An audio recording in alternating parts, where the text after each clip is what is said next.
మాస్కా దాస్ విశ్వక్సేన్ నేడు ఫిబ్రవరి 14న లైలా సినిమాతో ప్రేక్షకుల ముందుకొచ్చాడు.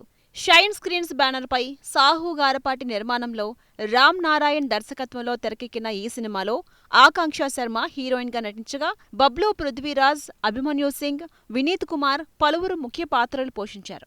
కథ విషయానికొస్తే సోను మోడల్ విశ్వక్సేన్ తన తల్లి ఇచ్చిన బ్యూటీ పార్లర్ నడుపుతూ ఓల్డ్ సిటీలో ఆడవాళ్లందరికీ ఫేవరెట్ మేకప్ మ్యాన్ గా ఉంటాడు.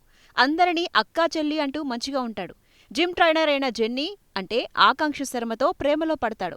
ఎస్ఐ శంకర్ అంటే బబ్లు పృథ్వీరాజ్ ఇద్దరు భార్యల విషయం ఒకరికొకరికి తెలిసేలా చేసి అతనికి శత్రువు అవుతాడు సోను.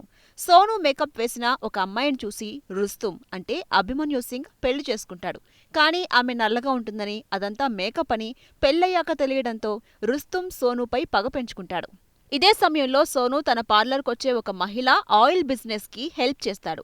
ఆ ఆయిల్తో వండిన ఫుడ్ తిని చాలామంది హాస్పిటల్ పాలవుతారు. మరోవైపు ఖలీల్ భాయ్ అంటే గుళ్ళు దాదా సోనుని చంపేందుకు తిరుగుతూ ఉంటాడు. అలా అన్ని వైపులా సోనుపై అటాక్ చేద్దామని ట్రై చేస్తూ సోను బ్యూటీ పార్లర్పై దాడి చేస్తారు. దీంతో సోనుపై పడ్డ నిందలు అన్నీ అబద్ధమని నిరూపించుకోవడానికి కొన్నాళ్లు వీళ్లకు కనబడకుండా ఉండాలని లేడీ గెటప్ వేసి లైలాగా మారతాడు. మరి లైలాగా మారి ఎవరికి దగ్గరయ్యాడు? ఇతన్ని ఆయిల్ కేసులో ఎవరిరికించారు? అతనికి బ్యూటీ పార్లర్ మేకప్ అంటే ఎందుకిష్టం?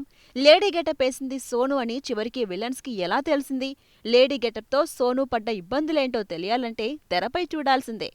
సినిమా విశ్లేషణ. అప్పుడెప్పుడో మేడం, భామనే, సత్యభామనే అంటూ హీరోలు ఫుల్ లెంత్ లేడీ వేషం వేసిన సినిమాలొచ్చాయి. ఆ తర్వాత చాలా మంది హీరోలు లేడీ గెటప్స్ వేసినా కొన్ని సీన్స్ వరకే పరిమితమయ్యారు. ఇప్పుడు almost full length lady getup try చేశాడు విశ్వక్. ఫస్ట్ పార్ట్ అంతా సోను పాత్ర, Sonu beauty parlour, Sonu Jenny love story, Rustum, SI Shankar, oil business అన్ని చోట్ల సోను బుక్ అవడంతో సాగుతుంది.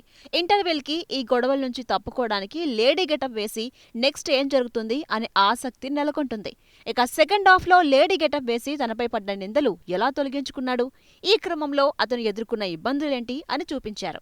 ఫస్ట్ హాఫ్ రెగ్యులర్ కమర్షియల్ సినిమాలా సాగదీశారు. సోను మోడల్ అని Hyderabad social media models type లో క్యారెక్టర్ ఫుల్ యాక్టివ్ గానే డిజైన్ చేశారు. సెకండ్ హాఫ్ లో కూడా కాస్త లాగ్ ఉంటుంది. ఇక సినిమా అంతా double meaning jokes, adult jokes తో నవ్వించాలనే ప్రయత్నం చేశారు. కొన్ని చోట్ల లేడీ గెటప్ తో చేసే కామెడీ క్రింజ్ గానే అనిపిస్తుంటుంది. తల్లి ఎమోషన్ మాత్రం కాస్త వర్కౌట్ అయింది. అందం ముఖ్యం కాదు, గుణం ముఖ్యమనే పాయింట్ కూడా బాగానే చెప్పడానికి ప్రయత్నించారు. డైలాగ్స్, సీన్స్ ఇవన్నీ చూస్తే ఈ సినిమా కేవలం యూత్ కే. ఫ్యామిలీతో కలిసి లైలాని చూడలేం. చిరంజీవి ఫ్యాన్స్ కి మాత్రం ఈ సినిమా మంచి కిక్కిస్తుంది. సినిమాలో Chiranjeevi titles, Chiranjeevi songs, background photos తో సినిమాలో చిరు రిఫరెన్స్లు చాలానే ఉన్నాయి. అందుకే ఈ సినిమాకు ప్రీ రిలీజ్ ఈవెంట్ కి మెగాస్టార్ ని గెస్ట్ గా పిలిచారేమో. నటీనటుల పర్ఫార్మెన్స్. సోను పాత్రలో విశ్వక్ తన రెగ్యులర్ యాక్టివ్ యాక్టింగ్ తో పర్వాలేదనిపించినా లేడీ గెటప్ కోసం మాత్రం బాగానే కష్టపడ్డాడు. ఆ మేకప్, అమ్మాయిలాగే నడవడం, హావభావాలు, లేడీ గెటప్ లో యాక్షన్ సీన్స్ అన్నీ బాగానే చేశాడు. కాకపోతే ఆ లేడీ గెటప్ తో చేసే అడల్ట్ కామెడీ మాత్రం కష్టమే. ఇక హీరోయిన్ ఆకాంక్ష శర్మ కేవలం అందాల ఆరబోతకే. ఇదే తనకు తొలి సినిమా. మొదటి సినిమాలోనే బికినీలు, లిప్ లాక్లు చేసేసింది. మరి ఈ అందాలు చూసి ఎవరైనా ఆఫర్స్ ఇస్తారేమో చూడాలి. ఎప్పుడో విలన్ పాత్రలు వేసే అభిమన్యు సింగ్ రుస్తుం పాత్రలో కామెడీతో కొత్తగా ప్రయత్నించాడు.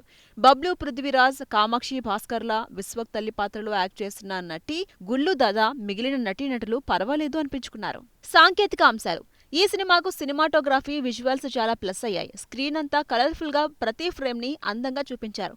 ఒక్క నాగరత్నమ్మ సాంగ్ తప్ప మిగిలిన పాటలు వినడానికి కూడా కష్టమే. హీరోయిన్ తో ఉన్న 2 సాంగ్స్ హీరోయిన్ అందాలు చూడటానికే. బ్యాక్గ్రౌండ్ మ్యూజిక్ కూడా కొన్ని సీన్స్ లో హెవీగా ఉంటుంది.